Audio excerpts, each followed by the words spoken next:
चलिए सर, लिखा आप लोगों ने? क्या मैंने बताया? सर हम लोग business restructuring topic chapter number 18 में जो हमारा बिजनेस रिस्ट्रक्चरिंग टॉपिक है उसमें काफी सारे छोटे छोटे टॉपिक्स हैं, right? Amalgamation, reverse merger, demerger, holding subsidiary, slump sale, liquidation, buyback and business reorganisation के 3 पैटर्न। ठीक, उसमें हम लोग कहाँ चले आ गए? स्लम सेल पे। स्लम सेल के ऑल्टरनेटिव्स जो एग्जाम में आपको पूछते हैं, देखो स्लम सेल आपका हुआ है। मैं अभी खाली स्लम सेल को हम लोग डिटेल में पढ़ चुके हैं कैपिटल गेन की क्लास में। मैं अभी फीचर्स लिखूंगा, समरी पॉइंट्स लिखूंगा इसके आपके। ठीक, स्लम सेल के ऑल्टरनेटिव्स क्या है? डिमर्जर और या फिर holding to subsidiary, subsidiary to holding transfer, you can say subsidiary holding to subsidiary transfer exam के लिए। ठीक है, ऐसे जरूरी नहीं है। और अभी मैंने यहाँ नीचे 4 तरीके बताए कि ए लिमिटेड के पास 2 यूनिट्स हैं, यूनिट ए यूनिट बी। तो यूनिट बी को वो डिस्पोज ऑफ 4 तरीके से कर सकता है। यूनिट बी के एसेट्स को इंडिविजुअली सेल कर दे तो वो तो नॉर्मल कैपिटल गेन कैलकुलेट करेगा।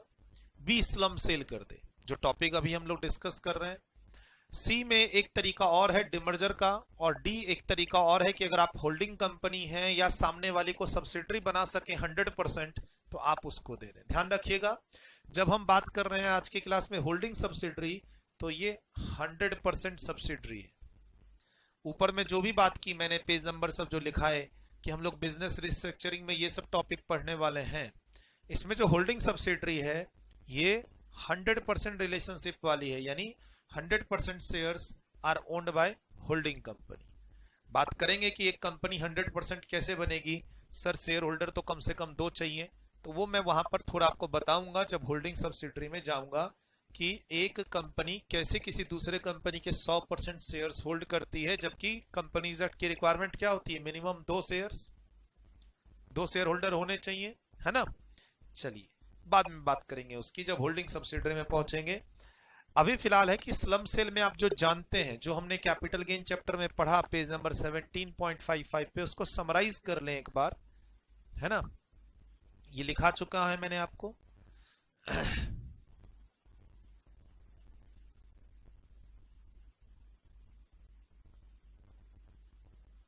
स्लम सेल में क्या होता है? Sale of an undertaking, basically sale of क्या है? Sale of an undertaking. Undertaking का मतलब एक बिजनेस, एक यूनिट। आपके पास 3-4 फैक्ट्री थी, उसमें से एक फैक्ट्री आपने डिस्पोज ऑफ कर दी by way of a slump sale, यानी एक single price. Sale of an undertaking for a lump sum price, for a lump sum consideration. यही पढ़ते हैं हम लोग स्लम सेल में, यही आपको कैपिटल गेन चैप्टर में पढ़ाया। ठीक, sale of a undertaking as a going concern, यानी हम जिसको भी इसे बेचेंगे वो आगे चलाएगा इसे as a going concern. For a lump sum consideration का मतलब है कि इसके अंदर जितने भी एसेट्स हैं, इस अंडरटेकिंग के जितने भी एसेट्स हैं, लायबिलिटीज हैं, वो सब आपके फॉर अ कंसिडरेशन। जनरली इसमें कंसिडरेशन मिलता है। हम अमलगमेशन और डिमर्जर में जैसे शेयर्स इशू करने की बात होती है, इसमें ऐसा नहीं है। ठीक sir, we don't, consideration is not settled,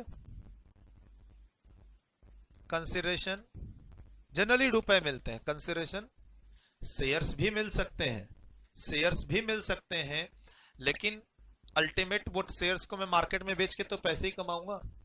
ठीक है सर, कंसिडरेशन इज नॉट,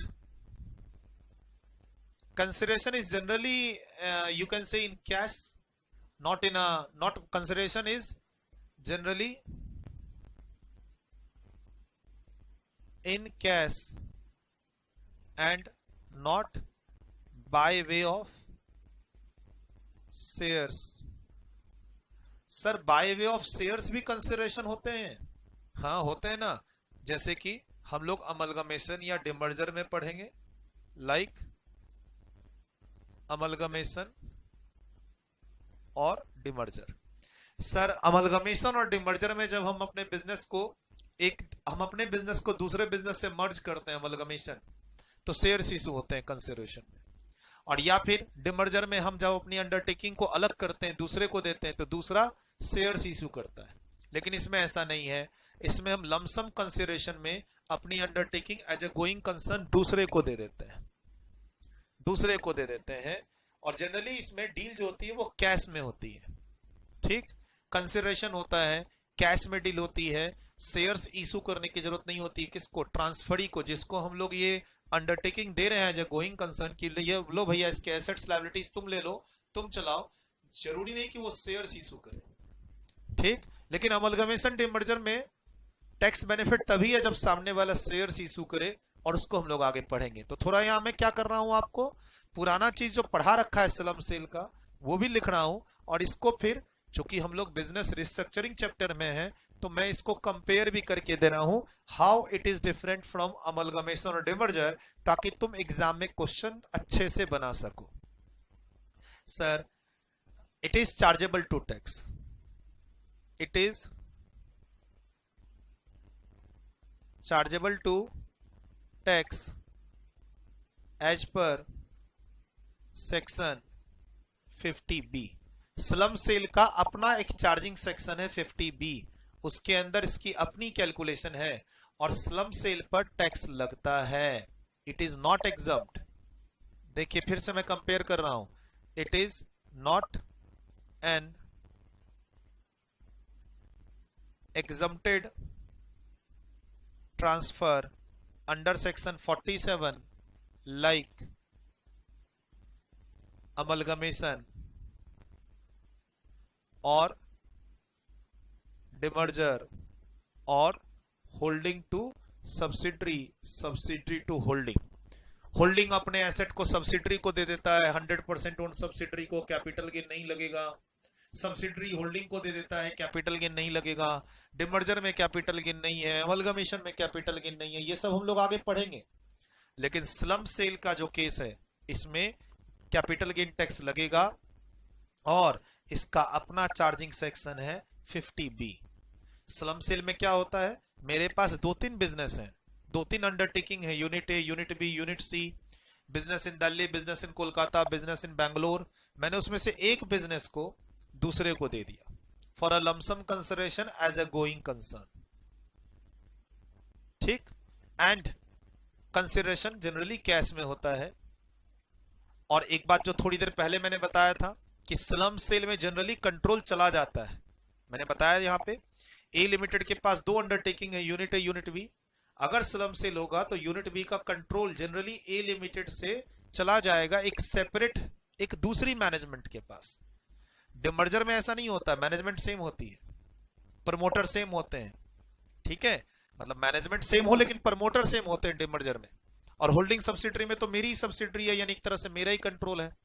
तो डिमर्जर के केस में सर ए लिमिटेड के पास कंट्रोल हो या ए लिमिटेड के प्रमोटर के पास कंट्रोल हो, है तो वो सेम ग्रुप ऑफ कंपनी, इसलिए मैंने लिखा under the same management demerger में। लेकिन सर स्लम सेल में क्या होता है, कंट्रोल पूरा ही दूसरे के पास चला जाता है, बदले में हमें कैश मिल जाते हैं। वो एक तरह से बिजनेस परमानेंट मेरे पास से चला गया। Now unit B, slump sale में क्या होता है, यूनिट बी जो भी अंडरटेकिंग मेरी गई है उस पर अब कोई भी डिसीजन मेरा काम नहीं करता, मेरा कोई कंट्रोल नहीं होता। वो अब जो एंटिटी खरीदी है वो उसे इंडिपेंडेंटली चलाएगी जैसे वो चलाए। मैं तो भैया अपना टैक्स देने वाला हूं इस पे, कैपिटल गेन टैक्स। अब एग्जाम में क्या पूछता है, कैपिटल गेन टैक्स कैसे बचाएं? तो भैया सामने वाले को सब्सिडरी बना के दे दो एसेट, डिमर्जर कर लो, कैपिटल गेन टैक्स बच जाएगा। इस केस में तो नहीं बचेगा। ऐसे फीचर्स लिखना है स्लम सेल के। और सर एक बार मेरे ये फीचर्स सुन लीजिएगा, अभी 15-20 मिनट, आधा घंटा स्लम सेल के किसी भी क्वेश्चन में दिक्कत नहीं आएगी। और मैं जो डिटेल्ड में पहले पढ़ा चुका हूं पेज नंबर 17.55 पे कैपिटल गेन की क्लास में, उसी को मैं अभी फीचर्स में चेंज कर रहा हूं और कुछ नई बातें बता रहा हूं, कंपेयर कर रहा हूं इसको अमलगमेशन, डिमर्जर और होल्डिंग सब्सिडरी से। अभी बिजनेस रिस्ट्रक्चरिंग में हमने स्लम सेल ही पहले उठाया, धीरे धीरे मैं आपको जब अमलगमेशन में ले जाऊंगा, फिर मैं आपको डिमर्जर में ले जाऊंगा, होल्डिंग सब्सिडरी वाले रिलेशनशिप में भी जाएंगे, तो अपने आप आपका ये चीजें ना क्रिस्टल क्लियर हो जाएंगी। एग्जाम में आप कंफ्यूज नहीं करोगे। और अभी तो इससे 4 से 5 क्वेश्चन करने हैं। अपने पास जो क्वेश्चन बैंक है चैप्टर नंबर 18 का, उसमें तो 5-6 क्वेश्चन है। लिखिए इसको, लिखिए, मजा आने वाला है अभी इस टॉपिक में। नाम बड़े बड़े हैं, काम बहुत छोटे छोटे हैं। चार्जेबल टू टैक्स, टैक्स लगेगा। सेक्शन 50B इसका खुद का चार्जिंग सेक्शन है। स्लम सेल का अपना चार्जिंग सेक्शन है, सेक्शन 50B। कैपिटल गेन की क्लास में हम लोग सेक्शन 50 भी पढ़ते हैं, डेप्रिसिएशन के लिए 50A पढ़ते हैं, एसएलएम मेथड के लिए 50B आपके सामने है, स्लम सेल के लिए 50C पढ़ते हैं, एसडीवी के लिए 50D भी पढ़ते हैं हम लोग। अभी फिलहाल 50B है आपके सामने।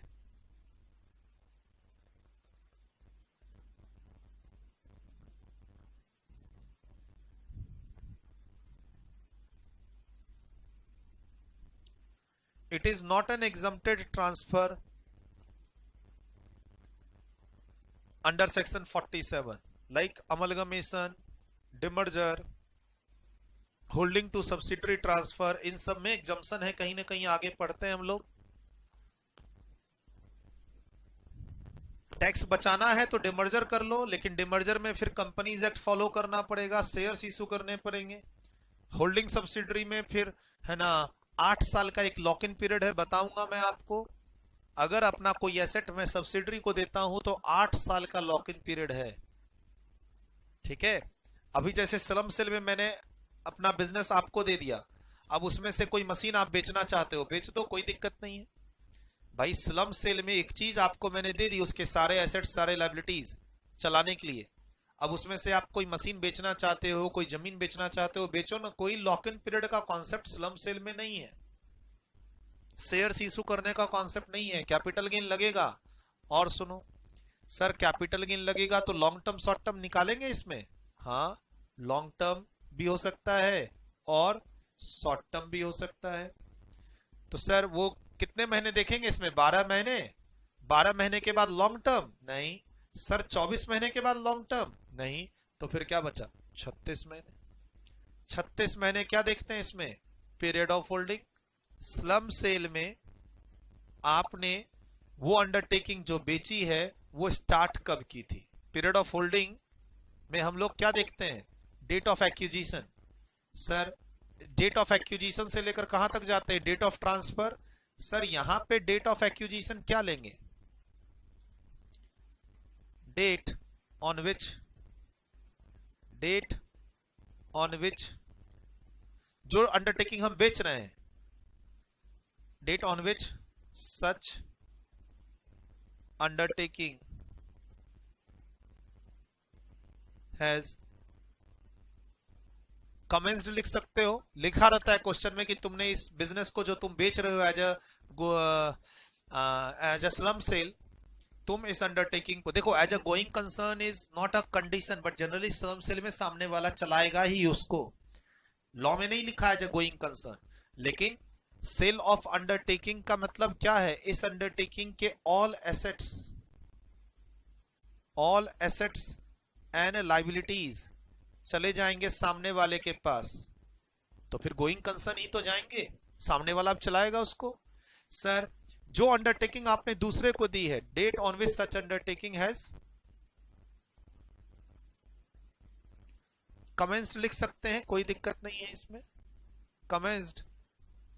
और इनको कब मैंने वो बिजनेस स्टार्ट किया, जो मैंने बिजनेस ट्रांसफर किया अभी स्लम सेल में, वो बिजनेस मैंने कब स्टार्ट किया था? सर 10 साल पहले। तो जो कैपिटल गेन होगा वो लॉन्ग टर्म होगा। सर 2 साल पहले, तो सर वो कैपिटल गेन जो होगा वो शॉर्ट टर्म होगा। पीरियड ऑफ होल्डिंग 36 महीने तक शॉर्ट टर्म, 36 महीने के बाद लॉन्ग टर्म। कभी भी कैपिटल गेन निकालते हैं तो देखते हैं ना लॉन्ग टर्म या शॉर्ट टर्म। तो क्या सर इसमें लॉन्ग टर्म हो सकता है? हाँ। Short term? हाँ हो सकता है। सर लॉन्ग टर्म अगर रहा तो, अगर लॉन्ग टर्म ये रहा तो 36 महीने से पीरियड ऑफ होल्डिंग ज्यादा हुई तो फिर क्या आएगा answer? Long term capital gain. But indexation benefit is not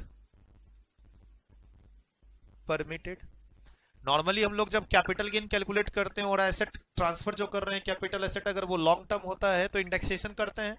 slum sale में इंडेक्सेशन मना है। ये जो चार्जिंग सेक्शन है 50B, इसमें हम इंडेक्सेशन नहीं करते, बिना इंडेक्सेशन के कैपिटल गेन निकालते हैं। बोला सर बिना इंडेक्सेशन के कैपिटल गेन निकालोगे? हाँ सर इसका कोई टैक्स रेट भी होता होगा? फिर टैक्स रेट वही नॉर्मल जो आप पढ़ते हो, लॉन्ग टर्म कैपिटल गेन का टैक्स रेट एक होता है 112A, लेकिन वो तो शेयर्स से रिलेटेड होता है। तो दूसरा कौन सा बचा? 112। अगर एग्जाम में कंपनी कोई अंडरटेकिंग को स्लम सेल कर रही है और उसको लॉन्ग टर्म कैपिटल गेन हुआ है तो आप 20% पे टैक्स लगाओगे, प्लस सरचार्ज। वही 1 करोड़ और 10 करोड़ का मॉडल जो आप पढ़ते हो क्लास में।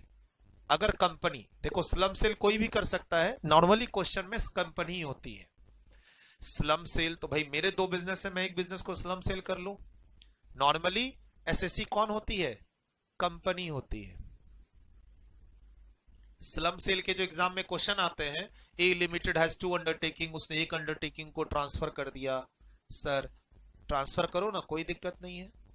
अगर लॉन्ग टर्म कैपिटल गेन हुआ तो आप कैपिटल गेन की क्लास में पढ़ते हो, सेक्शन 112 20% लगा देंगे टैक्स। सर इसका भी काम आएगा? हाँ काम आएगा ना। अभी जो हम लोग स्लम सेल के क्वेश्चन करेंगे, कंपनी के क्वेश्चन होते हैं, उसमें कैपिटल गेन होगा, 20% पे क्वेश्चन सॉल्व करेंगे। सरचार्ज और सेस, सेस तो ऑलवेज लगता है, सरचार्ज तुम लगा दो 7 और 12% जो कंपनी के होते हैं नॉर्मली। कंपनी की इनकम 1 करोड़ 10 करोड़ वाली बात जो हम लोग नॉर्मली पढ़ते हैं, वही बात यहां अप्लाई होगी।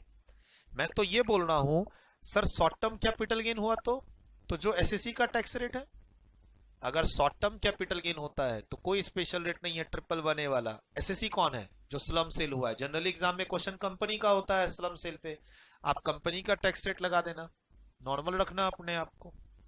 तो ये छोटी छोटी बातों का ध्यान रखना है स्लम सेल के क्वेश्चन में। आज मजा आ रहा होगा स्लम सेल में, कुछ अलग तरीके से पढ़ रहे हैं। स्लम सेल की बेसिक बातें 1 घंटे तक मैंने आपको कैपिटल गेन की क्लास में पढ़ा रखी है। आज थोड़ा अलग तरीके से इसको रिवाइज करना है।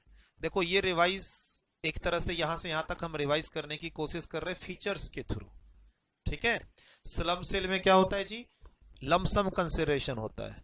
लमसम बताओ पूरा एसेट्स पूरी लायबिलिटीज कितने में? 100 करोड़ में, 200 करोड़ में। हम इंडिविजुअल एसेट वैल्यूएशन नहीं करते, इंडिविजुअल सेल ऑफ एसेट्स और यू कैन से प्राइसिंग हम नहीं करते स्लम सेल में। स्लम सेल में मेरा एक बिजनेस है सीमेंट का, ले जाओ 200 करोड़ में, इसके एसेट्स लायबिलिटी सब लमसम प्राइस पे ले जाओ, that is a slump cell. ठीक, कैपिटल गेन लगेगा? हाँ लगेगा। कोई एग्जम्पशन है क्या सेक्शन 47 वाली, जैसे अमलगमेशन डिमर्जर्स और होल्डिंग सब्सिडरी में होती है? नहीं है सर, नहीं है। ठीक, लॉन्ग टर्म शॉर्ट टर्म होगा सर? होगा ना, 36 महीने तक शॉर्ट टर्म, उसके बाद लॉन्ग टर्म। सर ये लॉन्ग टर्म शॉर्ट टर्म कैसे डिसाइड करते हैं? वो बिजनेस कब आपने स्टार्ट किया था, उस बिजनेस के अंदर एसेट कब खरीदा, not relevant. Asset purchased in that business, date not relevant. Exam में कहेगा जो अंडरटेकिंग तुमने ट्रांसफर की उसके अंदर जमीन 12 महीने पहले खरीदी थी, कोई फर्क नहीं पड़ता, तुमने वो बिजनेस 5 साल पहले स्टार्ट किया था। हाँ सर वो जो 36 महीने से पुराना अगर बिजनेस है तो लॉन्ग टर्म। कैसे देखेंगे? तुमने वो बिजनेस कब कमेंस किया था, date on which such undertaking has commenced, was commenced, date on which such undertaking was commenced. Sir वो बिजनेस कब स्टार्ट किए थे वो देखना है। उस बिजनेस के अंदर मान लो तुमने कोई पेटेंट, कोई बिल्डिंग, कोई जमीन 6 महीना पहले, साल भर पहले खरीदी है तो उसको शॉर्ट टर्म कर देंगे। ऐसा मत करना, एग्जाम में तुमको कंफ्यूज करने के लिए देगा कि इस जो अंडरटेकिंग तुमने स्लम सेल की है, जो बिजनेस तुमने बेचा है, अभी बेचा ना हमने, मान लो यूनिट बी, एक लिमिटेड के पास 2 unit, unit A unit B मैंने बेच दिया। यूनिट बी मैंने आज से 10 साल पहले स्टार्ट किया था, लेकिन इसके अंदर कुछ मशीन मैंने, कुछ बिल्डिंग कुछ जमीन 1 साल पहले खरीदी थी, तो क्या वो शॉर्ट टर्म होगा? नहीं होगा। ये भी ध्यान रखना है, बहुत इंपॉर्टेंट बात बताई है मैंने ये आपको अभी। ठीक, अब देखिए इसमें से मैंने कुछ अभी है ना समझाते समय ऐड किया है, आप भी लिख लीजिए। अभी समझाते समय मैंने कुछ कुछ बातें यहाँ ऐड की थी। ले जाओ मेरे बिजनेस का, एक बिजनेस का मतलब मैं मेरे 3-4 बिजनेस में से एक बिजनेस तुम ले जाओ लमसम कंसिडरेशन पे, अलग अलग मुझे प्राइसिंग नहीं चाहिए, बिल्डिंग का इतना, जमीन का इतना, लमसम प्राइस बोलो, सारे एसेट सारे लाइबिलिटीज ले जाओ। जनरली शेयर्स की बात अमलगमेशन डिमर्जर में होती है, यहां नहीं होती। डन, आगे बढ़ते हैं, वीडियो रोक के मिला चुके सब कुछ। नेक्स्ट, ये पॉइंट नया लिखा मैंने आपके लिए। If short term capital gain तो फिर tax rate as applicable to SSE, कोई अलग से रेट नहीं है, 111A तो लगा ही नहीं सकते, ठीक। और लॉन्ग टर्म कैपिटल गेन पे तो फिक्स है, क्या तो 112A लगेगा, नहीं तो 20%। तो चलो सर, इंडेक्सेशन नहीं देंगे, लॉन्ग टर्म भी आंसर आ सकता है, 36 महीने से पुराना बिजनेस हो, उस बिजनेस के अंदर आपने कुछ एसेट्स परचेज कब किए थे, asset purchase in that business, date not relevant, उनकी डेट रेलिवेंट नहीं है, तुमने वो बिजनेस कब से स्टार्ट किया वो रेलिवेंट है।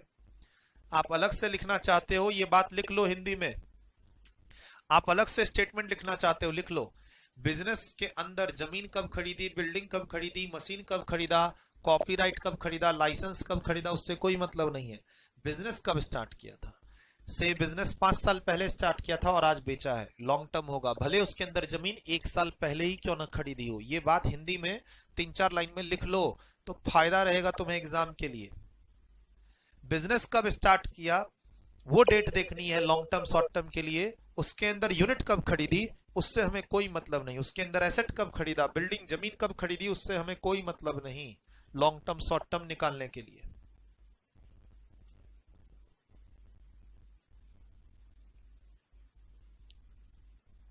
बहुत अच्छी अच्छी बात अभी लिखाऊंगा, और स्लम सेल के जितने भी क्वेश्चंस हैं बनेंगे, स्लम सेल के आज क्वेश्चन की प्रैक्टिस भी करेंगे, और एकदम आप एग्जाम के लिए तैयार हो रहे हैं। ये जो भी अभी चीज बता रहा हूं एकदम एग्जाम ओरिएंटेड बता रहा हूं आपको।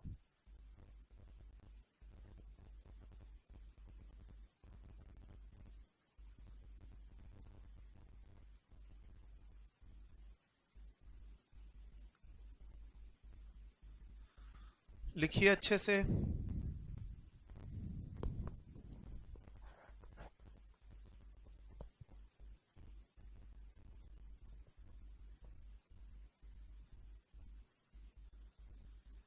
जनरली क्वेश्चन एसएससी कंपनी का होता है एग्जाम में, तो इसीलिए कंपनी को सामने में रख के ये बातें डिस्कस हो रही हैं। 1 करोड़ 10 करोड़ के लेवल को देख के सर 4, 7 और 12,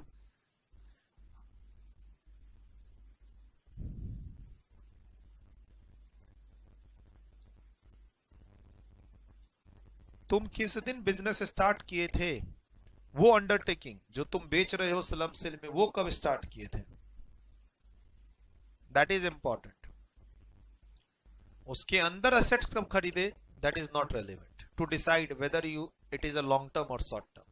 देखो एक होता है तुमने ओवरऑल अपना बिजनेस कब स्टार्ट किया था ये नहीं देखना है, ए लिमिटेड कब स्टार्ट हुआ था ये नहीं देखना है, ए लिमिटेड हो सकता है 25 साल पहले स्टार्ट हुआ वो नहीं देखना है, ये यूनिट बी जो तुम बेचना चाहते हो स्लम सेल में ये यूनिट बी कब स्टार्ट की वो देखना है, यूनिट बी के अंदर तुम बिल्डिंग कब खरीदे, प्लांट कब खरीदे वो नहीं देखना है, और ए लिमिटेड कब स्टार्ट किया उससे कोई मतलब नहीं। हम अभी कैपिटल गेन निकाल रहे हैं यूनिट बी का, तो यूनिट बी कब स्टार्ट किया था, 5 साल पहले लॉन्ग टर्म, 2 साल पहले शॉर्ट टर्म, 36 महीने तक शॉर्ट टर्म है, ये आपको ध्यान रखना है। बोला सर एक बात बताओ, हम जब एसेट ट्रांसफर करेंगे, अंडरटेकिंग ट्रांसफर हुई,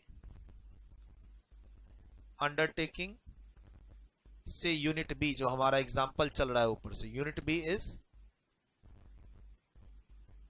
transferred as a slump sale, as a slump sale. तो सर इसके पास तो एसेट्स में, यूनिट बी के पास एसेट्स में डेटर भी होंगे, डेटर्स, इन्वेंट्री भी होगी, सर जमीन भी होगी, सर वो डेप्रिसिएबल एसेट्स भी होंगे, प्लांट, बिल्डिंग, फर्नीचर, सब चला जाएगा, हाँ सब चला जाएगा। और सर देखो इन्वेंट्री जा रही है, इन्वेंट्री जा रही है, तो सर हम इन्वेंट्री गेन को पीजीबीपी में नहीं ले जाएंगे। स्लम सेल की एक खास बात है क्या, स्लम सेल में तुमको जो देना है दे दो सामने वाले को। यूनिट बी के एसेट्स में तुम bank balance, cash in hand, debtor, inventory, जो भी क्वेश्चन में लिखा होगा सब दे दो। तुम ये सोचोगे कि इन्वेंट्री गई है, इन्वेंट्री का गेन पीजीबीपी में जाएगा, तो नहीं। All are taxable, all are taxable under the head capital gain. Slump sale में तुमने यूनिट भी ट्रांसफर की है, ठीक, अब तुमने एक प्राइस लगाई होगी, फायदा भी तो हुआ है, तो अब आपके एसेट में इन्वेंट्री स्टॉक भी तो गए हैं।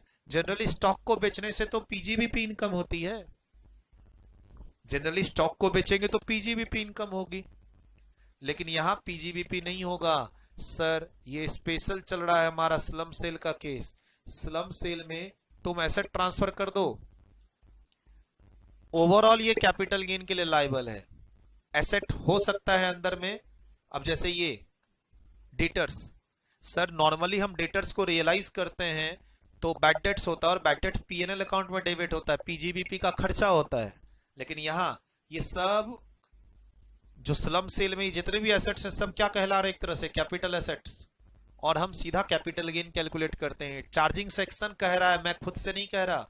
सर ये चार्जिंग सेक्शन लग गया ना 50B, तो 50B में अब नहीं देखना अंदर में एसेट का क्या है नेचर, एसेट कैपिटल एसेट है या नहीं, जबकि सोचो ये कैपिटल एसेट है ही नहीं, inventory, it is not a capital asset, नहीं है ना। इन्वेंट्री को हम लोग कैपिटल एसेट कहते हैं, नहीं कहते हैं, बट हो क्या रहा है स्लम सेल, स्लम सेल पे चार्जिंग सेक्शन है, कौन सा 50B, कैपिटल गेन लगेगा, हाँ कैपिटल गेन लगेगा। सर इन्वेंट्री गेन को पीजीबीपी में नहीं ले जाएंगे, स्लम सेल के केस में नहीं ले जाएंगे।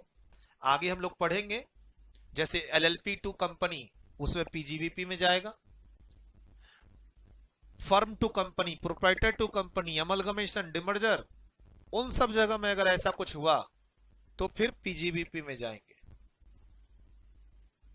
इनफैक्ट डिमर्जर में नहीं, लेकिन आपका अमलगमेशन में भी नहीं, अमलगमेशन डिमर्जर नहीं। जैसे मैं बताया कन्वर्जन, एलएलपी कन्वर्ट होगी कंपनी में, या आपका प्रोप्राइटरशिप कन्वर्ट होगा कंपनी में, कंपनी कन्वर्ट होगी एलएलपी में, या फिर प्रोप्राइटर कन्वर्ट होगा कंपनी में, और या फिर फर्म कन्वर्ट होगा कंपनी में। उन सब केसेस में अगर इन्वेंट्री ट्रांसफर होती है और कोई गेन होता है तो वो पीजीबीपी इनकम कहलाती है, न कि कैपिटल गेन इनकम। किसके हैंड्स पे, जो भी ट्रांसफरर है। इनफैक्ट अमलगमेशन में भी यू कैन से, बिकॉज वहां पे लिखा हुआ है ऑल कैपिटल एसेट्स ट्रांसफर्ड को हम लोग सेक्शन 47 में एग्जम्पशन देते हैं। तो कैपिटल गेन डिमर्जर में भी हम लोग जो एग्जम्पशन देते हैं वो कैपिटल एसेट के ट्रांसफर पे देते हैं। अगर एसेट ट्रांसफर हो रहा है और ट्रांसफरर ने कोई गेन कमाया इन्वेंट्री पे, तो वो चीज पीजीबीपी में जाके टैक्सेबल हो जाती है। यहां पे टैक्सेबल हो रही है लेकिन कैपिटल गेन के अंदर ही हो रही है। आगे पढ़ाऊंगा अमलगमेशन डिमर्जर, वहां भी चर्चा होगी इन्वेंट्री से रिलेटेड। तो वहां इन्वेंट्री से रिलेटेड कोई यू कैन से रिलैक्सेशन नहीं है, कोई बेनिफिट नहीं है, कोई एग्जम्पशन नहीं है, और वहां पर वो बातें पीजीबीपी के अंदर जाती हैं। और यहां स्पेशली मैंने क्या लिखा है, पीजीबीपी में नहीं जाएंगे, कहां रहेंगे, कैपिटल गेन में रहेंगे। तो ये भी एक अच्छा पॉइंट है। आगे बताऊंगा इन्वेंट्री की बात आगे आएगी, किसमें, आपका अमलगमेशन में आएगी, थोड़ी बहुत डिमर्जर में आएगी, और जब बिजनेस रीऑर्गेनाइजेशन की बात करेंगे जहां पे फर्म कन्वर्ट होगा कंपनी में, तो वहां भी बात आएगी। लेकिन ये थोड़ी सी यूनिक है अभी जो बात कर रहे हैं कि इन्वेंट्री भी ट्रांसफर हो रही है और उसका भी डिस्कशन कैपिटल गेन के अंदर ही हो रहा है, किसमें, स्लम सेल में, जबकि इन्वेंट्री कैपिटल एसेट नहीं है।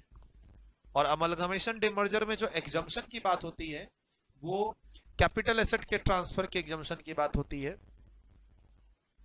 ठीक। वहां फिर इन्वेंट्री का रोल डिफरेंट हो जाता है। लिखिए इसको,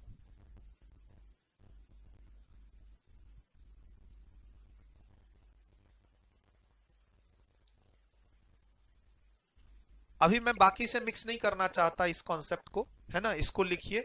बाकी मैं जब अमलगमेशन, डिमर्जर और बिजनेस रीऑर्गेनाइजेशन में जाऊंगा तो इन्वेंट्री के बारे में वहां अलग बताऊंगा।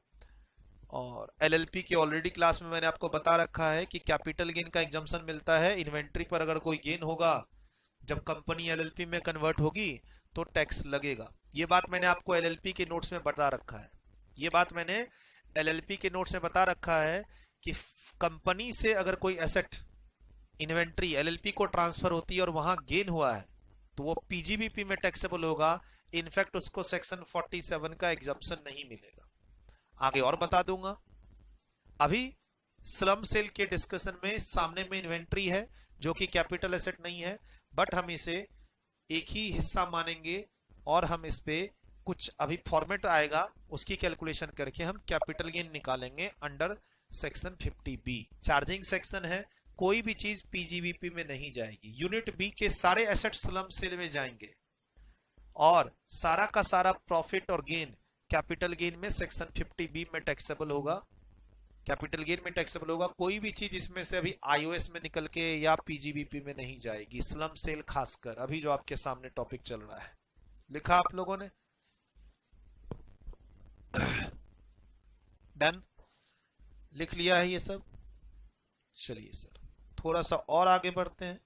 बोला सर यूनिट बी के पास ये जो यूनिट बी गया है,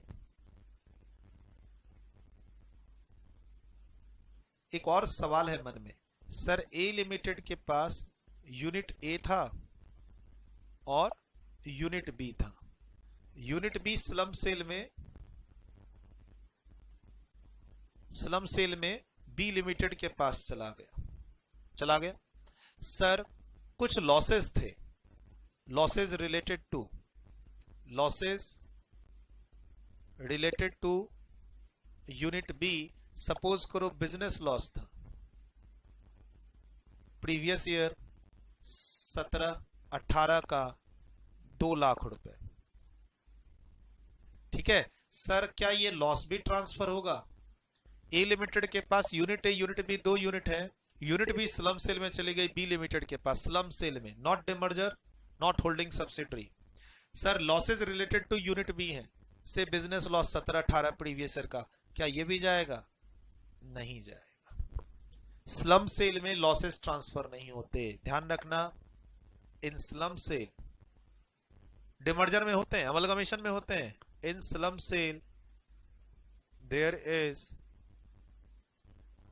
no transfer of business loss और unabsorbed depreciation related to unit B. Sir अगर अमलगमेशन होता, ए लिमिटेड पूरा अमलगमेट हो जाता बी लिमिटेड से, या फिर डिमर्जर में यूनिट बी जब जाती है बी लिमिटेड के पास, तो मैं आगे बताऊंगा लॉसेस भी शिफ्ट होते हैं।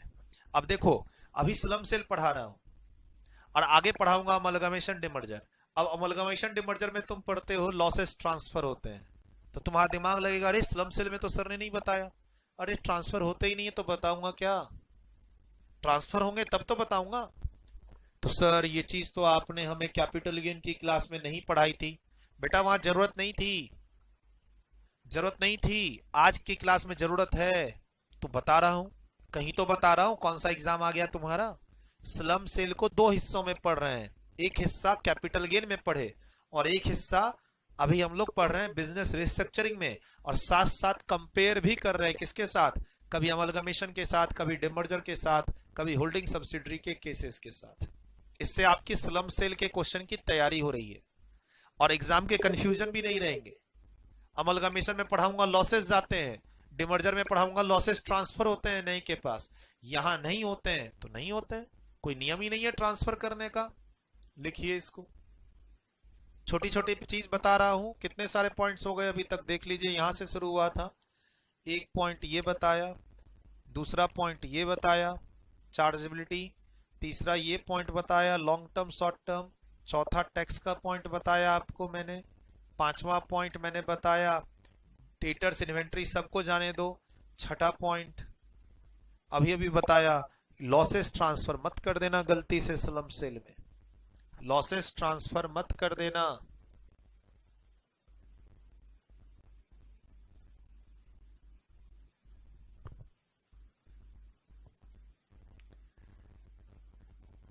सर आपने हमें सिखाया था pro rata depreciation of assets, pro rata depreciation सिखाया था, अमलगमेशन डिमर्जर होता है।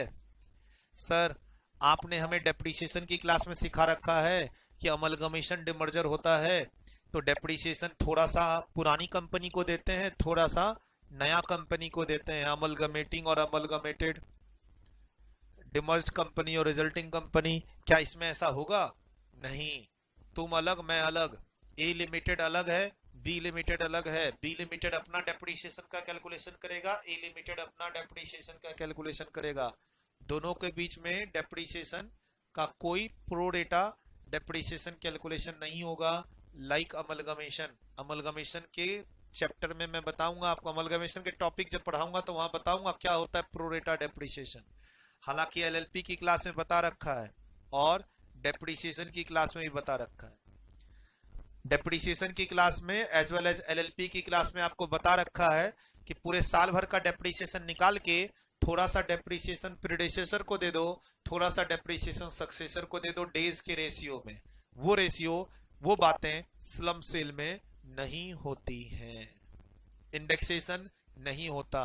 36 महीने देखते हैं long term short term, individual assets की वैल्यू नहीं निकालते, इंडिविजुअल एसेट्स पे कैपिटल गेन नहीं निकालते, एसेट्स का पुलिंग करते हैं, एक साथ वैल्यू निकालते हैं, एक साथ कैपिटल गेन निकालते हैं।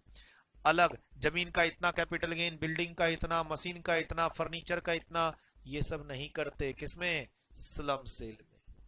स्लम सेल में शेयर्स इशू नहीं होता, स्लम सेल में लॉसेस ट्रांसफर नहीं होते, है ना। चलिए इसको कंप्लीट कीजिए।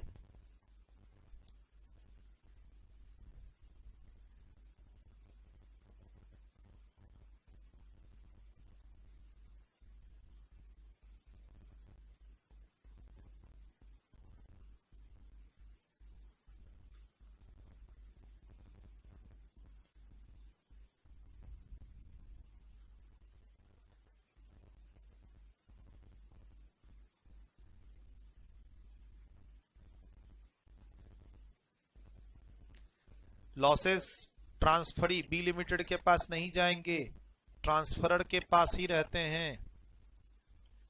लॉसेस ट्रांसफरर के पास ही रहते हैं, ट्रांसफरी बी लिमिटेड के पास नहीं जाएंगे। In slump sale there is no transfer of business loss और unabsorbed depreciation related to unit B to B limited. Transferee को कोई लॉसेस नहीं जाएंगे स्लम सेल में उस यूनिट से रिलेटेड। स्टॉक ट्रांसफर पे पीजीबीपी इनकम नहीं निकलेगा, कैपिटल गेन लगेगा, इंडेक्सेशन नहीं मिलेगा। लॉन्ग टर्म शॉर्ट टर्म के लिए 36 महीने देखेंगे।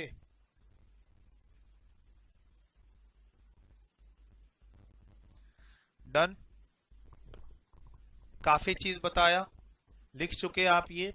सर कैपिटल गेन निकालने के लिए 2 स्टेप फॉलो करते हैं, 2 steps for computing capital gain. Step 1, अगर आपको याद हो जो मैंने आपको पढ़ा रखा है, क्या हम लोग क्या करते हैं? कंप्यूटेशन ऑफ नेटवर्थ निकालते हैं। कंप्यूटेशन ऑफ नेटवर्थ के लिए हम लोग क्या करते हैं? जो भी आप एसेट्स ट्रांसफर कर रहे हो, जो भी लायबिलिटीज ट्रांसफर कर रहे हो, यानी जो अंडरटेकिंग आपने दिया, जो बिजनेस आपने उस सामने वाले को दिया, उसकी एसेट्स में से लायबिलिटीज माइनस कर देते हो और क्या निकल जाता है? नेटवर्थ। उस नेटवर्थ को ही आप क्या मान लेते हो? Cost of acquisition plus cost of improvement. पढ़ा रखा है section 50B। Section 50B slump cell निकालने के लिए आप पहला स्टेप, जो भी अंडरटेकिंग ट्रांसफर किए हो उसके अंदर जो भी एसेट्स और लायबिलिटीज हैं उसके हेल्प से आप क्या निकालते हो? नेटवर्थ। और एसेट में आप क्या लेते हो? क्या ध्यान रखना है आपको?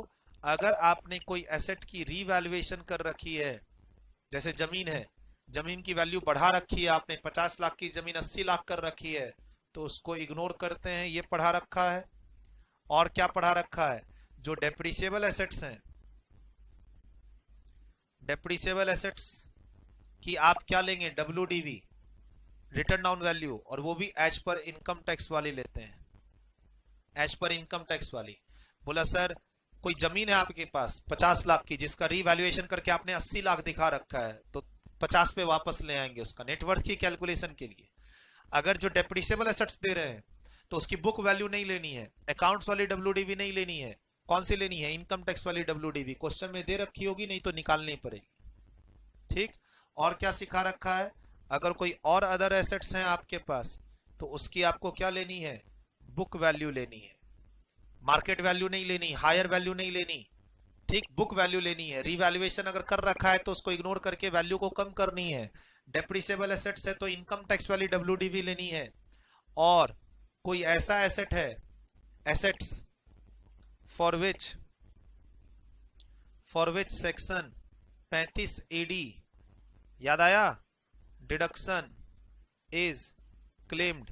तुमने 35 AD वाले बिजनेस हो, तुम 14 बिजनेस, 35 AD स्पेसिफाइड बिजनेस, और तुमने एसेट का ऑलरेडी बेनिफिट 35 AD में ले लिया है, तो फिर उसकी वैल्यू क्या लेंगे, नील लेंगे।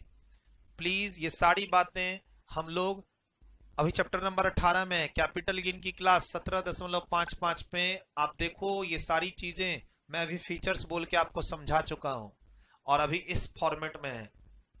नेटवर्थ की कैलकुलेशन के लिए रिवैल्यूएशन को इग्नोर करते हैं, डेप्रिसिएबल एसेट्स में इनकम टैक्स वाली वैल्यू लेते हैं, 35 AD वाले एसेट्स पर नील लेते हैं, अदर एसेट्स पे बुक वैल्यू लेते हैं, क्या निकल जाता है, नेटवर्थ।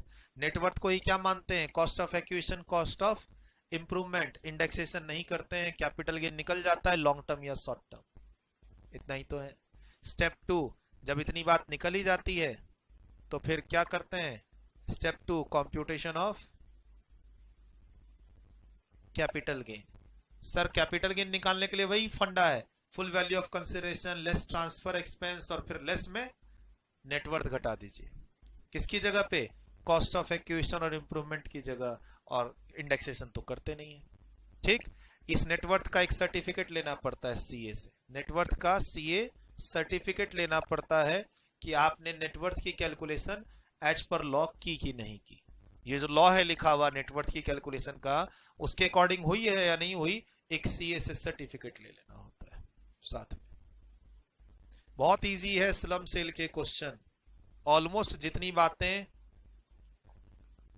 हमने पढ़ी और जितनी बातें अब एग्जाम के लिए हमें जरूरत थी वो हमने सारी डिस्कस कर ली। अब एक 4 लाइन की चीज बची है जो नई है, पहली बार पढ़ेंगे इस चैप्टर के अंदर। वो 4 लाइन की चीज पढ़ाऊंगा और फिर आपको क्वेश्चन पे ले जाऊंगा। वो 4 लाइन की चीज अब पढ़ेंगे। इतनी देर से क्या चल रहा था सर? सर एक तरह से मैं समरी देने की कोशिश कर रहा था स्लम सेल की, जो आप पढ़ चुके हैं और जो आज इस चैप्टर में जरूरत है, क्योंकि आप बार बार स्लम सेल को कंपेयर करेंगे अमलगमेशन से, डिमर्जर से, होल्डिंग सब्सिडरी से, तो एक कंपैरिजन भी साथ साथ चल रहा था। एग्जम्पशन नहीं है जी, वो तो अमलगमेशन डिमर्जर में होता है। लॉसेस ट्रांसफर नहीं होगा जी, वो तो अमलगमेशन डिमर्जर में होता है। शेयर इशू नहीं होगा जी, वो तो अमलगमेशन डिमर्जर में होता है ना। एक कंपैरिजन साथ में चल रहा था। अभी क्वेश्चन भी करेंगे, लेकिन एक कॉन्सेप्ट पढ़ाना है 4-5 लाइन का, वो कॉन्सेप्ट पढ़ाऊंगा, उससे रिलेटेड 2 क्वेश्चन कराऊंगा। डेप्रिसिएशन का है वो एक्चुअली कैलकुलेट करने का तरीका, कि स्लम सेल के केस में एक डेप्रिसिएशन नहीं, WDV कैलकुलेट करना है ब्लॉक की, एसेट की जो ट्रांसफर हो रहे हैं। पूरा का पूरा ब्लॉक ट्रांसफर हो जाए तो अलग बात है, लेकिन ब्लॉक के कुछ एसेट ट्रांसफर हो, समझ रहे हो? उसका भी लॉजिक अभी बताता हूं, पहले इसको लिख लो। उसका भी लॉजिक है, उसको बताता हूं, बट पहले इसको लिख लो। क्यों हम वैसा करते हैं वो मैं बताता हूं। ये सब लिख चुके हैं शायद, इतना जो दिख रहा है आपके सामने है ना। नेक्स्ट ये वाला चीज अभी लिखा, बस 2 स्टेप में आप निकाल लीजिएगा। सर ट्रांसफर एक्सपेंस घटेगा कि नहीं, क्वेश्चन में दिया रहेगा तो ट्रांसफर एक्सपेंस घटाएंगे, हाँ घटाओ ना।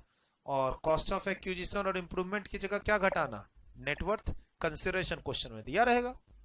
मैं वो फॉर्मेट नहीं दे रहा ना, फॉर्मेट तो ऑलरेडी आपको यहां दे चुका हूं ना।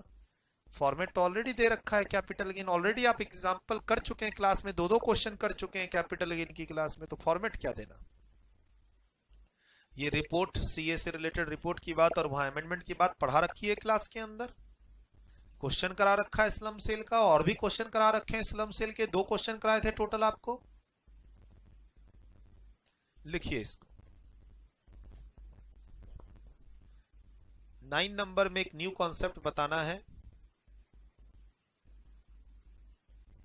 सेक्शन 43 क्लॉज 6, सब सेक्शन 6 नहीं कहिएगा, ये क्लॉज 6 है।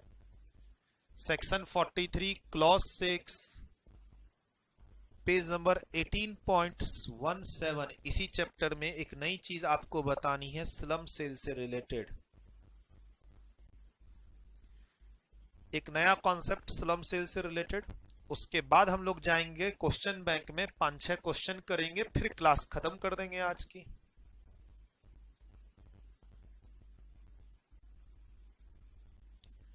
सेक्शन 43 क्लॉज 1, सेक्शन 43 क्लॉज 6, ये सब हम लोग पीजीबीपी की क्लास में पढ़ते हैं, लेकिन वहां पर सारी बातें आपको नहीं बताई। 43.1 और 43.6 में जो बातें एलएलपी से रिलेटेड है वो एलएलपी की क्लास में गई, जो बातें अब स्लम सेल से रिलेटेड है वो अभी बताऊंगा। ऐसे ही कुछ बातें अमलगमेशन से रिलेटेड है, कुछ बातें डिमर्जर से रिलेटेड है, कुछ बातें होल्डिंग सब्सिडरी से रिलेटेड है। 43.1 क्लॉज 1, 43.6 सबसेक्शन 6 नहीं है, क्लॉज 6, ये दोनों सेक्शन हमने पीजीबीपी की क्लास में पढ़े, बट हमने डिटेल्ड बातें नहीं की। किससे related? Amalgamation, demerger, slump sale से रिलेटेड, वो यहां आपको बताई जा रही है, एक पैकेज के तौर पे खत्म हो जाएगी, एग्जाम के लिए हम तैयार हो जाएंगे कंप्लीट वे में। इतना पढ़ाने के बाद स्लम सेल का कोई क्वेश्चन छूटना नहीं चाहिए। और अभी जो अपने पास 4-5 क्वेश्चन है, उसमें सीए के भी क्वेश्चन है और सीएमए के भी क्वेश्चन है, सीएमए के फाइनल के क्वेश्चन और सीए के फाइनल के क्वेश्चन, स्लम सेल की सारी वैरायटी अपने पास है। लिखिए,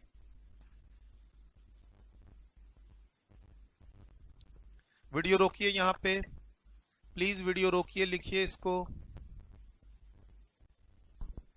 आई होप आप लोगों ने लिख लिया इसे, है ना। देखते हैं अब छोटी सी बात हमारी क्या रह रही है स्लम सेल के बारे में। एक चीज तो ध्यान रखिएगा, स्लम सेल में मैंने बोला ए लिमिटेड के पास 2 यूनिट है, हमारा वही एग्जांपल कॉमन चल रहा है कि ए लिमिटेड के पास 2 यूनिट हैं, यूनिट ए, यूनिट बी, और यूनिट बी का स्लम सेल हो गया किसके पास? बी लिमिटेड के पास स्लम सेल, यही एग्जांपल चल रहा है हमारा, ठीक। अच्छा, अब जो ये ए लिमिटेड के पास यूनिट ए और यूनिट बी है, अब यूनिट बी के अंदर मान लो प्लांट है, प्लांट एंड मशीनरी, ठीक है, plant and machinery, plant B है, और सर इस यूनिट के अंदर भी प्लांट एंड मशीनरी है, प्लांट ए, ठीक। अच्छा, इस पे भी रेट है 15% डेप्रिसिएशन, इस पे भी रेट है 15% डेप्रिसिएशन। तो ध्यान रखना, जब ए लिमिटेड के पास 2 यूनिट थी, से 2 फैक्ट्री थे, 2 ब्रांच, मैंने इसको डेप्रिसिएशन की क्लास में भी बता रखा है, क्या ध्यान रखना।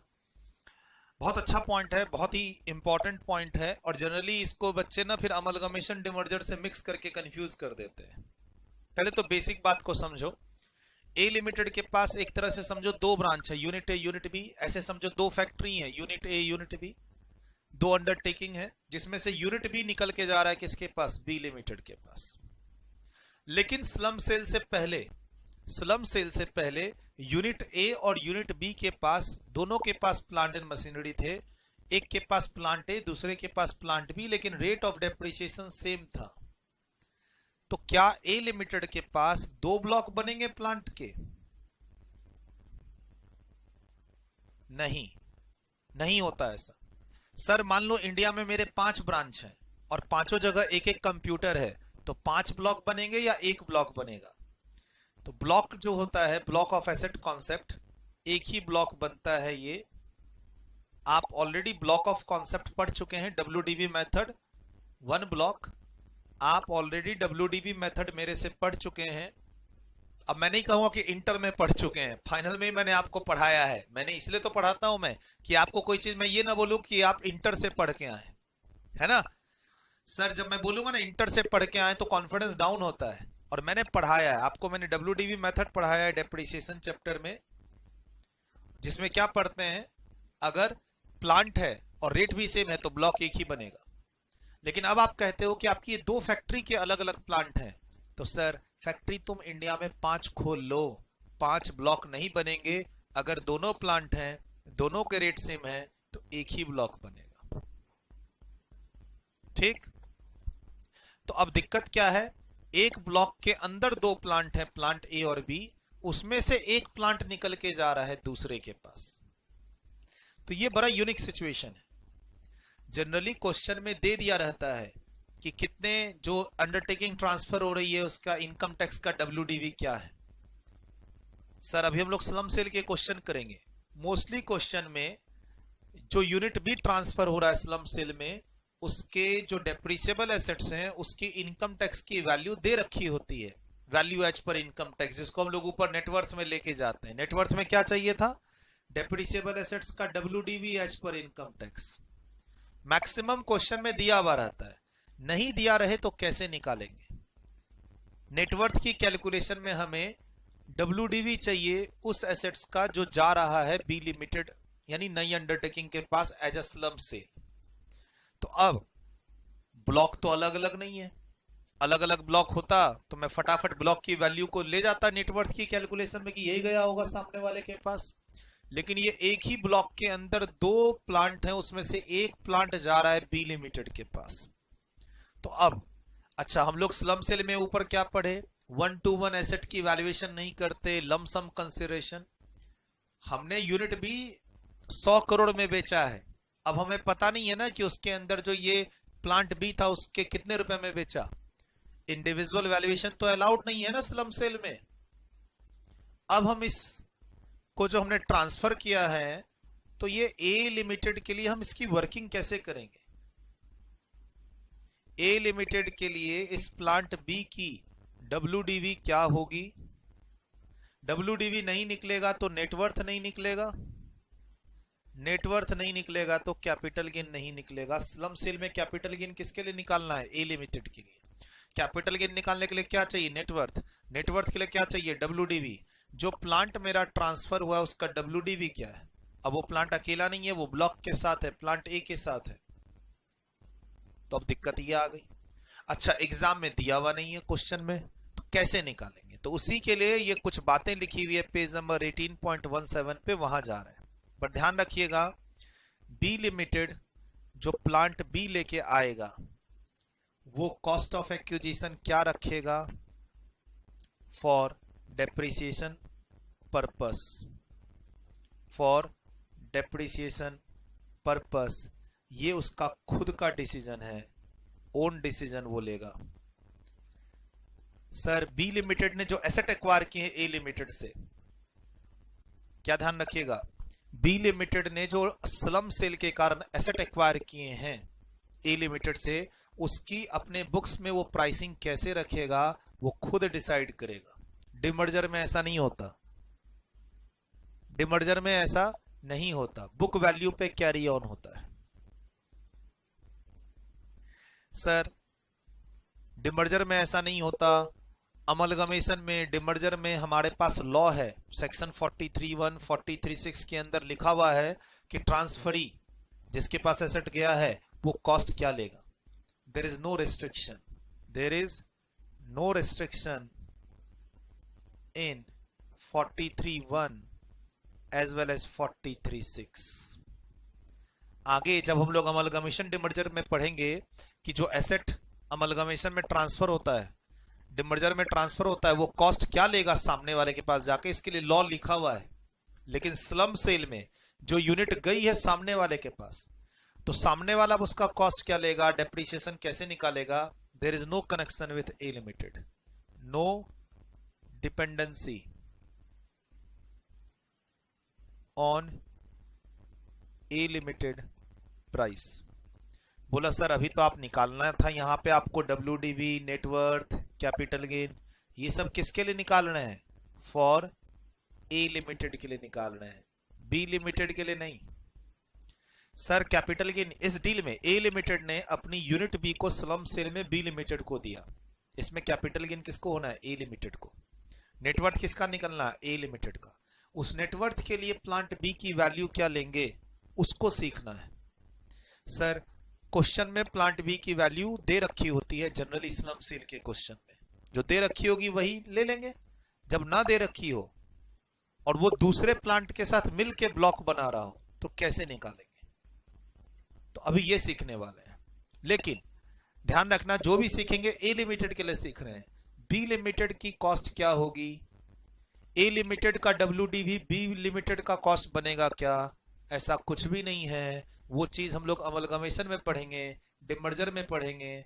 ऑलरेडी LLP की क्लास में आप थोड़ा बहुत पढ़े हो।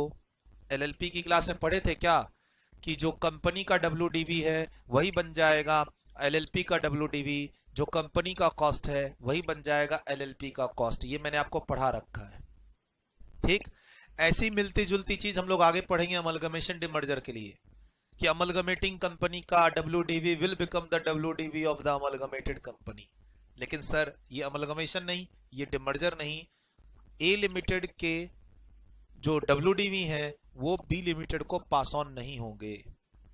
बी लिमिटेड के पास स्लम सेल में जो प्लांट बी आया है, यूनिट बी के अंदर जो प्लांट बी आया है उसका कॉस्ट ऑफ एक्विजिशन, वो डेप्रिसिएशन पर्पस के लिए वो उसका खुद का डिसीजन है। सेक्शन 43(1), 43(6) जो कॉस्ट ऑफ एक्विजिशन और WDV के सेक्शन है PGBP के, वो इन सब के बारे में कुछ नहीं कहता।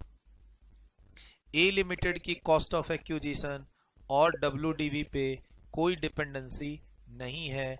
बी लिमिटेड ऐसा नहीं है कि जो ए लिमिटेड का WDV है वही बी लिमिटेड का WDV बनेगा, ऐसा कोई नियम स्लम सेल में नहीं है। स्लम सेल में ऐसा नहीं है। क्या? WDV of A limited, WDV of plant B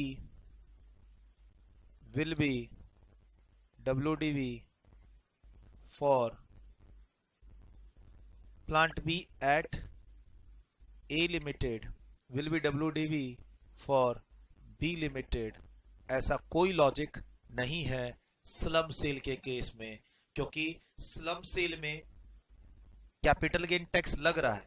और आपको याद हो कैपिटल गेन की क्लास, अगर हमारे ट्रांजैक्शन पे कैपिटल गेन टैक्स लगता है तो रिश्ता टूट जाता है। गिफ्ट का कॉन्सेप्ट अगर आपको याद हो कैपिटल गेन की क्लास में, कि मैंने कोई चीज आपको गिफ्ट में दी और वो गिफ्ट टैक्सेबल हो गया आपके हैंड पे, यानी इस पे टैक्सेबिलिटी आ गई, तो हमारा आपका रिश्ता टूट गया। मेरी कॉस्ट से, मेरी पीरियड ऑफ होल्डिंग से आपको कोई मतलब नहीं है। ये कॉमन बात आपने कैपिटल गेन की क्लास में बहुत बार मेरे से सुनी है।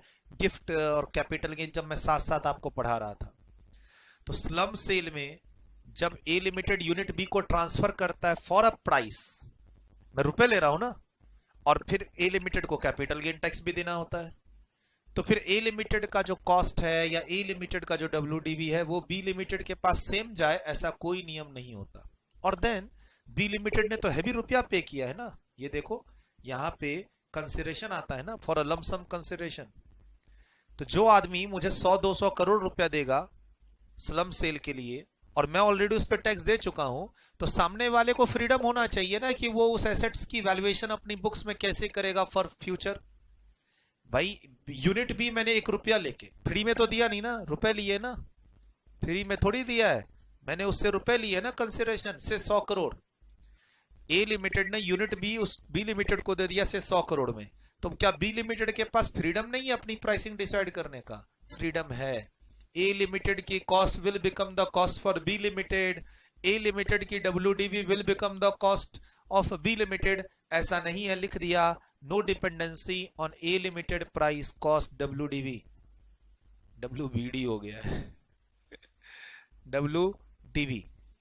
सर प्लीज स्लम सेल में हैं आप, ऐसा ना कहना कि ए लिमिटेड का WDV will become the WDV for B limited, A limited का cost will become the cost for B limited. यानी मान लो यूनिट बी के अंदर एक जमीन है, तो अब ऐसा नहीं कह सकती कि ए लिमिटेड ने जमीन 50 करोड़ में खरीदी थी, तो वही कॉस्ट हो जाएगा किसका, बी लिमिटेड का। Cost of assets at A limited, cost of assets in unit B at A limited has no relevance for B limited in slump sale. ये भी लिख सकते हैं हम क्या, cost of assets in unit B at A limited has no relevance to B limited in slum sale। कितनी बातें तो समझा दी, फिर भी तुम कनेक्ट करोगे तो फिर तुम्हारी मर्जी। सर ये प्योर, अरे मैंने घर तुम्हें 5 करोड़ में बेच दिया, मेरी कॉस्ट थी 3 करोड़ की, तो तुम्हारी कॉस्ट 3 करोड़ कैसे होगी भाई, तुम 5 करोड़ दिए हो मुझे। तो slump sale is not a demerger, slump sale is not amalgamation. तो ए लिमिटेड के प्राइस को बी लिमिटेड पे थोपने की जरूरत नहीं है, बट ए लिमिटेड का खुद का कैपिटल गेन निकालने के लिए नेटवर्थ निकालना जरूरी है, और नेटवर्थ निकालने के लिए मुझे प्लांट बी का WDV चाहिए, जो क्वेश्चन में ना दे रखा हो। तो कैसे निकालेंगे अब सिखाऊंगा। ये भी इतनी देर से कितनी 15 मिनट से मैं आपको इसका बैकग्राउंड बता रहा था कि मैं तुमको क्या पढ़ाने वाला हूं यहाँ पे। प्लीज बिजनेस रिस्ट्रक्चरिंग में अमलगमेशन के कॉन्सेप्ट को एग्जाम में अमलगमेशन के लिए रहने दीजिएगा। डिमर्जर को मैं जो पढ़ाऊंगा वो डिमर्जर के लिए रहने दीजिएगा। स्लम सेल में जो पढ़ा रहा हूं वो स्लम सेल में रहने दीजिएगा। सबको मिक्स मत कर दीजिएगा। इसीलिए इतनी बातें मैं आपको बता रहा हूं डिटेल्ड में कि आप मिक्स ना कर दो। लिखिए इसको अच्छे से, लिखिएगा साफ साफ खुला खुला। ए लिमिटेड के पास 2 यूनिट हैं, यूनिट ए यूनिट बी, दोनों के अंदर प्लांट एंड मशीनरी है। 15% का प्लांट है दोनों के अंदर। एक ही ब्लॉक बनेगा, 2 ब्लॉक नहीं बनेंगे। तो अब जो प्लांट बी जा रहा है उसका WDV क्या होगा, WDV नहीं निकालेंगे तो नेटवर्थ नहीं निकलेगा, नेटवर्थ नहीं निकलेगा तो कैपिटल गेन नहीं निकलेगा फॉर ए लिमिटेड। सीखेंगे, लेकिन इन सब का कोई लेना देना बी लिमिटेड से नहीं है। बी लिमिटेड अपना प्राइस तय करेगी कि प्लांट बी पे क्या रखना है अपना डेप्रिसिएशन पर्पस के लिए। ए लिमिटेड का WDV या ए लिमिटेड का कॉस्ट प्लांट बी का हम नहीं थोपेंगे किस पे, बी लिमिटेड पे। बी लिमिटेड को ए लिमिटेड की एक्चुअल कॉस्ट या ए लिमिटेड की बुक्स में WDV से कोई मतलब नहीं है। स्लम सेल के केस में वो अपना प्राइसिंग खुद डिसाइड कर सकता है क्या रखना है। लिखिए, ये सब बातें फ्यूचर में याद नहीं रहेंगी जो मैं भी समझा रहा हूं, इसलिए सब कुछ लिख दिया आपके लिए। फिर भी आपको लगता है तो हिंदी में अपने लिए 2-3 लाइन लिख देना। प्लांट बी जो ए लिमिटेड के पास था उसकी कॉस्ट क्या थी, उसकी WDV क्या थी, उससे बी लिमिटेड को कोई मतलब नहीं। बी लिमिटेड अपनी प्राइसिंग खुद डिसाइड कर सकता है, कोई रेस्ट्रिक्शन नहीं है। सेक्शन 43(1) या 6 में कोई भी बात बी लिमिटेड के लिए नहीं लिखी हुई है फॉर स्लम सेल कि बी लिमिटेड के पास जो प्लांट गया है ए लिमिटेड से वो उसका कॉस्ट और WDV क्या लेगा। ये सब बातें अपने मन से 2-3 लाइन लिख दीजिएगा ताकि एग्जाम वाले दिन याद रहे, गलती ना करें।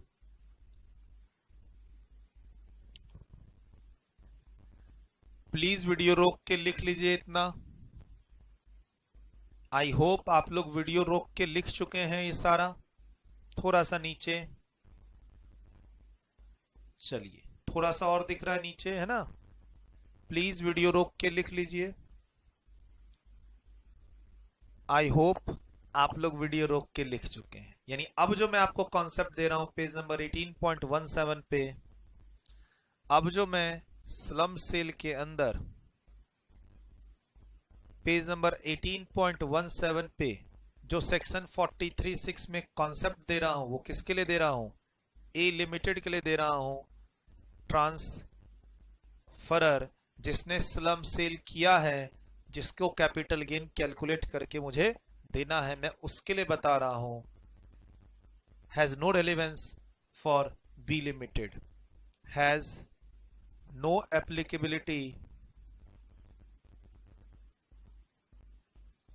ऑन बी लिमिटेड, जिसने खरीदा है वो अपना खुद प्राइस तय करे, कोई कनेक्शन नहीं है।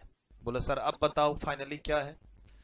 अब इसका जो ओपनिंग WDV है, ओपनिंग WDV जो है 1/4/2020 का, वो 40 लाख है।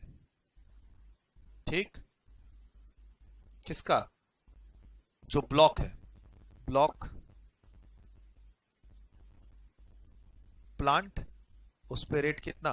15%। अब इसके अंदर दो प्लांट हैं, वही सामने डिस्कशन रखते हैं, plant A, plant B. Slump cell के अंदर पेज नंबर 18.17 पे जो बातें लिखी हैं ए लिमिटेड के पॉइंट ऑफ व्यू से, सेक्शन 43 क्लॉज 6 में, वो बता रहा हूं। क्या कहता है? क्या तो क्वेश्चन में लिखा रहेगा कि जो प्लांट बी गया है उसका WDV क्या है फॉर इनकम टैक्स पर्पस। फिलहाल ना दिया हुआ हो तो क्या करेंगे? सर ओपनिंग WDV ब्लॉक का दे रखा है कितना? 40 लाख रुपया। प्लांट 15% का, इसके अंदर दो प्लांट है। Plant B is transferred on slump sale. Slump sale कब हुआ? 1/11/2020 को। ठीक, इस प्लांट की एक्चुअल कॉस्ट कितनी थी? इस प्लांट की एक्चुअल कॉस्ट थी 10 लाख। Purchased on 1/12/2018। ठीक, बस इतना ही दे रखा है। क्या दे रखा है कि ए लिमिटेड ने जो स्लम सेल किया उसमें दो प्लांट थे उसके पास, प्लांट ए और प्लांट बी। सिर्फ प्लांट बी गया है जो कि यूनिट बी से रिलेटेड था, प्लांट ए उसके पास रह गया। लेकिन गलती से ये दोनों दो अलग अलग फैक्ट्री के प्लांट हैं, लेकिन है एक ही ब्लॉक के अंदर। ऐसा पॉसिबल है? हाँ बताया तो। दोनों अलग अलग फैक्ट्री के प्लांट हैं, दोनों का रेट सेम है, ब्लॉक एक है, लेकिन दोनों अलग अलग फैक्ट्री के थे, इसीलिए प्लांट बी चला गया स्लम सेल में किसके पास? बी लिमिटेड के पास। तो सर अब इसका WDV दे नहीं रखा है क्वेश्चन में, तो WDV निकालेंगे कैसे? तो WDV निकालने के लिए सेक्शन 43(6) क्लॉज 6 क्या कहता है? Compute depreciation and WDV as on 1/4/2020, क्योंकि प्रीवियस ईयर 2021 में ट्रांसफर हुआ है, तो 1/4/2020 यानी ओपनिंग डे का ओपनिंग WDV निकाल लेंगे और उसको घटा देंगे। Compute depreciation and WDV as on 1/4/2020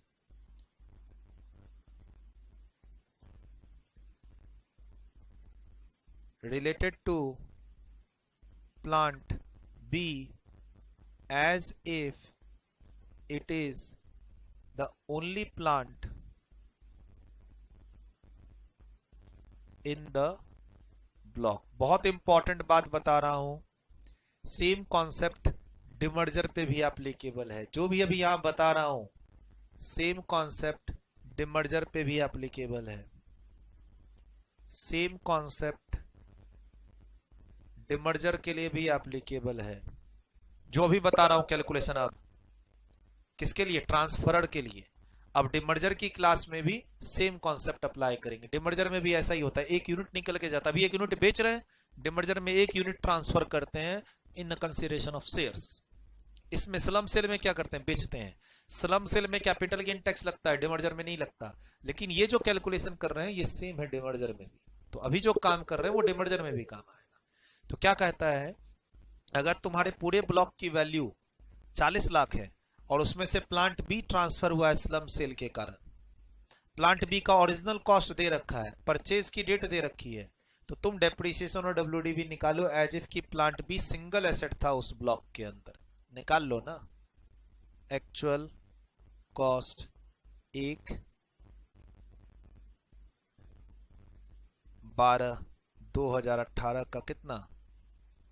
10 lakh. Done. Depreciation किसके लिए? प्रीवियस ईयर 18-19 के लिए कितना? हाफ। हाफ पता है क्यों? याद आया? पुट टू यूज 180 दिन से कम 1 दिसंबर है ना। तुमने इस प्लांट को 1 दिसंबर 2018 को खरीदा, तो 18-19 में 15% का हाफ, कितना? 75,000। ठीक। अब ये बचा WDV as on 1/4/2019, 9,25,000।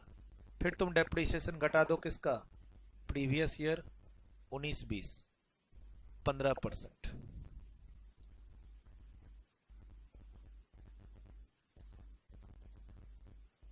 1,78,750 WDV as on 1/4/2020, 786,250।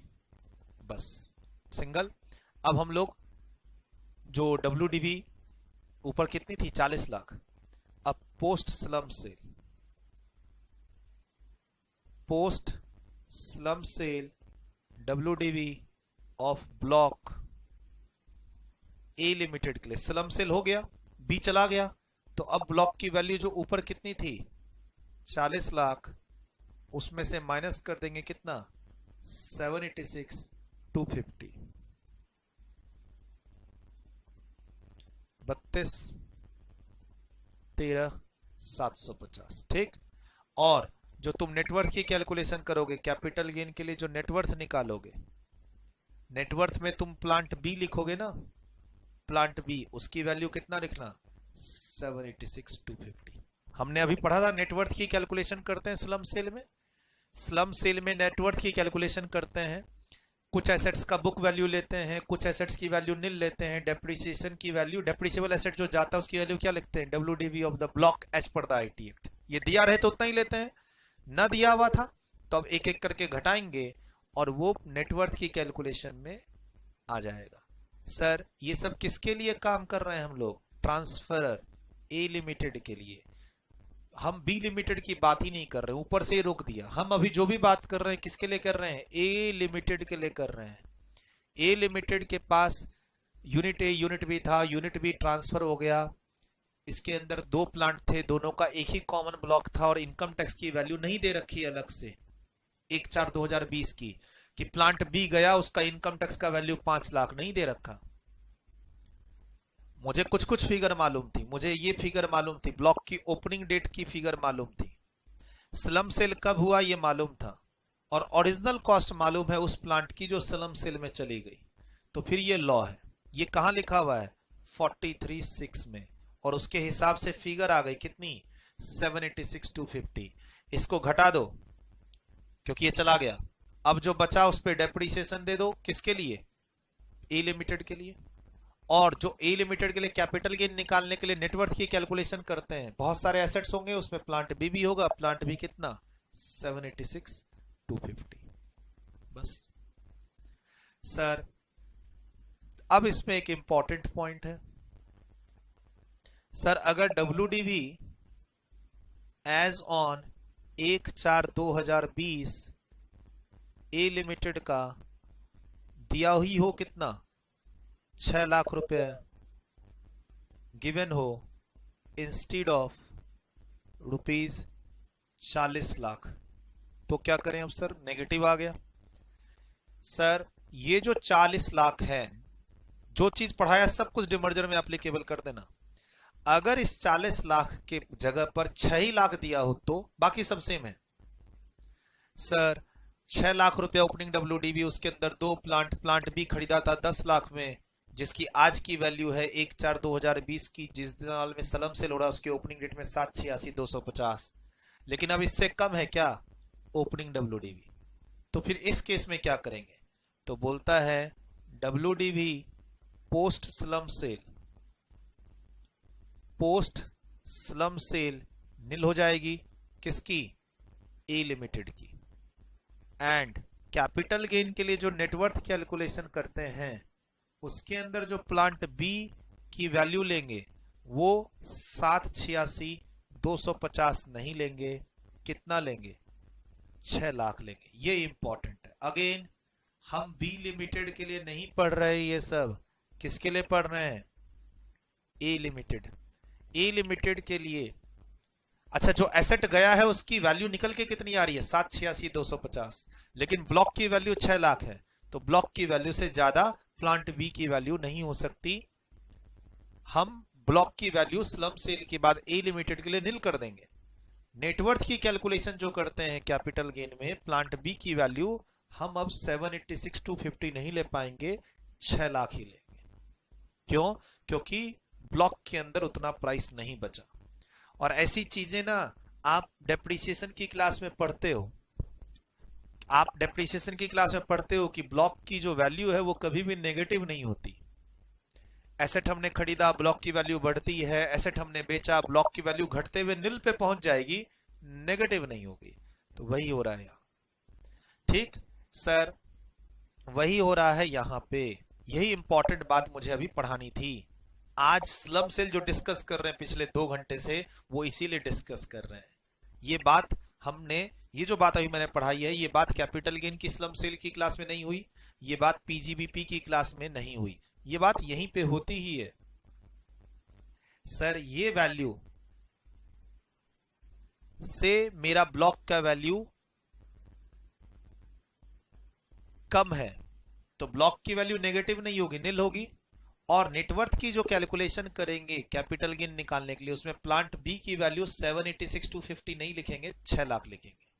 जबकि यहां क्या बताया था, नेटवर्थ के लिए प्लांट बी की वैल्यू 786,250 लिखेंगे और घटाएंगे भी 786,250। कब? जब मेरा ब्लॉक का वैल्यू 40 लाख हो। ध्यान रखिएगा क्वेश्चन में क्या दिया हुआ था, पूरे ब्लॉक की वैल्यू दे रखी थी 40 लाख रुपए 1/4/2020 की। 2 प्लांट में से एक प्लांट गया है स्लम सेल में 1/11/2020 को, लेकिन इसका ओरिजिनल कॉस्ट दे रखा था, इसका WDV एज ऑन 1/4/2020 नहीं दे रखा था। तो नहीं दे रखा था तो लॉ बोलता है निकालो, एज्यूम करो कि वो सिंगल एसेट है उस ब्लॉक में, निकालो, निकला 786,250, घटा दो और वही नेटवर्थ में ले आओ। लेकिन अगर ब्लॉक की वैल्यू 40 के जगह 6 लाख है, कम है, तो फिर ब्लॉक की वैल्यू नील हो जाएगी। स्लम सेल के बाद, स्लम सेल कितनी तारीख को हुआ है, 1/11/2020 को।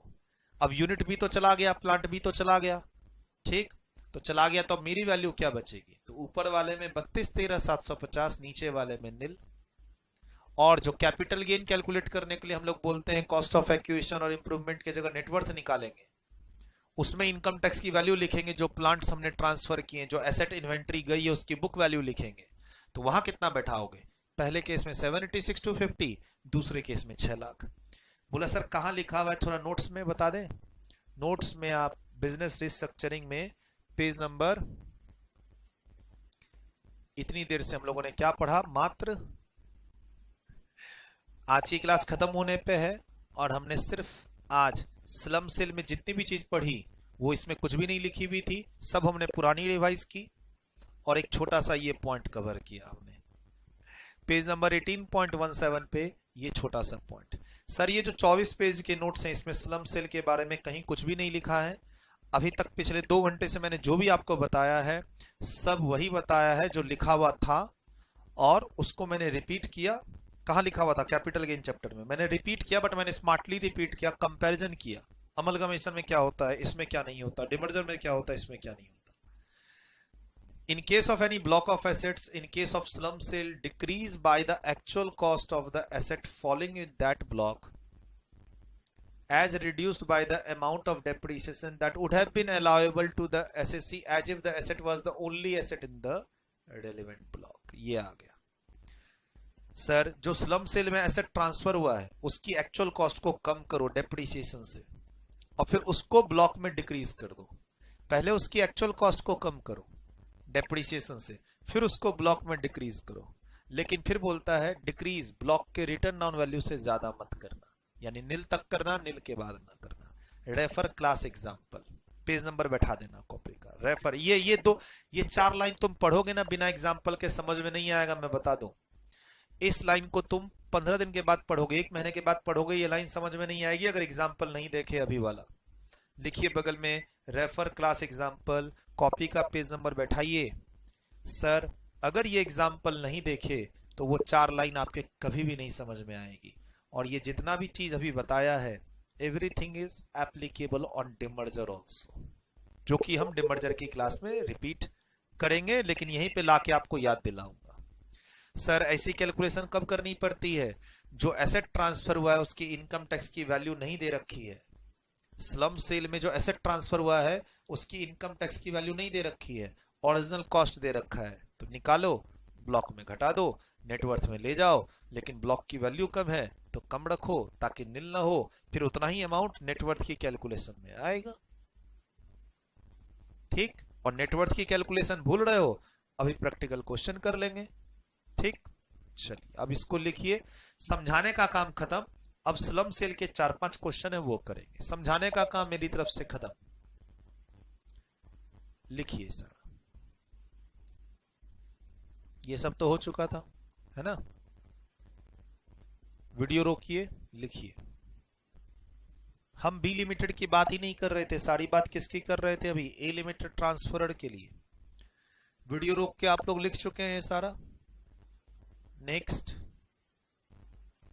वीडियो रोक के आप लोग लिख चुके हैं। डन सर, मैंने ये सारे कॉन्सेप्ट आपको समझा दिए, मैंने आपको सारे लिखवा दिए। स्लम सेल में इससे ज्यादा कॉन्सेप्ट नहीं है। हमने जो कैपिटल गेन में पढ़ाया वो भी यहां रिवाइज करा दिया, एक नई बात भी बता दी डब्ल्यूडीवी से रिलेटेड, और साथ साथ कंपैरिजन भी कर दिया कि भैया यहाँ कोई एग्जम्पशन नहीं है, यहाँ पैसे आएंगे, शेयर्स नहीं इशू करते, लॉन्ग टर्म शॉर्ट टर्म होता है, इंडेक्सेशन नहीं होता, लॉसेस ट्रांसफर नहीं होते, कॉस्ट और डब्ल्यूडीवी वाली बात सामने वाले पे नहीं थोपेंगे कि मेरा कॉस्ट 50 तो तेरा भी कॉस्ट 50, मेरी डब्ल्यूडीवी 70 तो तेरी भी डब्ल्यूडीवी 70, ऐसा नहीं थोपना है। परफेक्टली मैंने सब कुछ बताया। अब देखो चैप्टर नंबर 18 के आगे, चैप्टर नंबर 18 में ही 18A.1 है, आप ही के वॉल्यूम 2 में क्वेश्चन जहां शुरू होते हैं, स्लम सेल के 4-5 क्वेश्चन है, वो अभी निपटा देते हैं। मन तो नहीं कर रहा है मेरा कि इसी क्लास में निपटाएं, एक बार मैं देख लेता हूं कितना हो गया है क्लास, कितना देर का हो चुका है। तो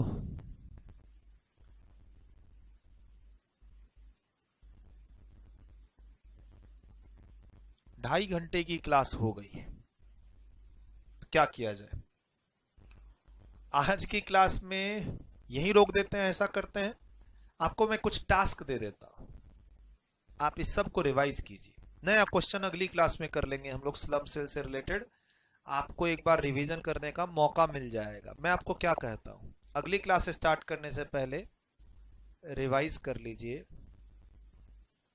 रिवाइज कर लीजिए स्लम सेल, जो भी आपको कैपिटल गेन की क्लास में पढ़ाया। ठीक, आप लिक्विडेशन रिवाइज कर लीजिए, आप बायबैक रिवाइज कर लीजिए, बस इतना। और एक आप LLP chapter, LLP class revise कर लीजिए। ठीक, और एक आज जितना पढ़ाया, आज जितना पढ़ाया वो रिवाइज करना है। एलएलपी की क्लास में जो भी आपको पढ़ा रखा है वो रिवाइज करना है, बायबैक, लिक्विडेशन, और कैपिटल गेन की क्लास में स्लम सेल के 2 क्वेश्चन एटसेट्रा, फॉर्मेट वगैरह सब जो भी आपने पढ़ा है, जितना भी आप पढ़ के आ सकते हो, नेक्स्ट क्लास में पढ़ के आ जाओ, मजा आने वाला है। क्योंकि स्लम सेल खत्म होने के बाद मैं आपको होल्डिंग सब्सिडरी में ले जाऊंगा, उसके बाद अमलगमेशन डिमर्जर। पहले छोटे छोटे करवा दे रहा हूं ताकि आपका कॉन्फिडेंस बढ़े, और फिर धीरे धीरे अमलगमेशन डिमर्जर में पढ़ा के आपको एग्जाम के लिए तैयार कर दूंगा। बाय बाय, टेक केयर, मिलते हैं अगली क्लास में।